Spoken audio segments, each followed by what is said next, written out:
사드 배치 결정을 빌미로 한국 기업에 대한 보복 조치가 이렇게 본격화되고 있는데요. 부품과 소재를 들여와서 완제품을 만들어 수출하는 중국의 경제 구조 때문에 중국 정부도 부담이 될 수 있다는 분석이 나오고 있습니다. 김병영 기자입니다. 중국의 가장 큰 돈벌이 수단은 가공무역입니다. 외국에서 부품이나 소재를 수입해 완제품을 만들어 다른 국가에 파는 무역 방식으로 중국 수출의 4분의 1가량이 이런 형태를 띠고 있습니다. 이 과정에서 품질이 뛰어나고 가격이 상대적으로 저렴한 한국산 부품과 소재에 대한 의존도가 높아졌습니다.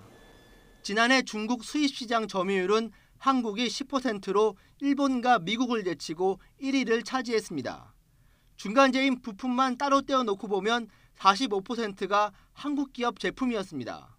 특히 중국이 미국에 제품을 수출하기 위해서는 휴대전화 등 전자기기는 65%, 섬유와 의류는 60%를 한국 기업이 만든 부품이나 소재를 사용해야 합니다. 만약 우리 정부가 중국의 사드 보복에 대해 맞대응에 나서면 중국 경제도 큰 타격을 받을 수 있다는 겁니다.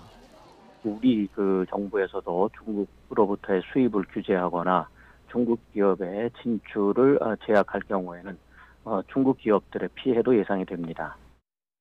여기에 한국 기업은 지난해 중국 기업보다 2배나 많은 44억 달러를 중국 현지에 투자했고 중국을 가장 많이 찾는 외국 관광객 역시 한국인이었습니다.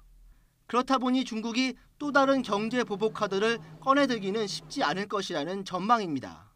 중국 기업들도 한국의 어떤 중간재 제품을 많이 쓰고 있고요. 그리고 한국 기업들이 중국 시장에 투자가 많이 돼 있기 때문에 중국의 어떤 한국에 대한 그런 보복 조치가 전면적으로 확대되기는 좀 어렵다고 생각이 됩니다.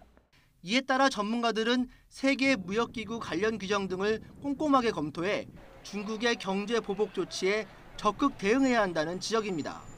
YTN 김병용입니다.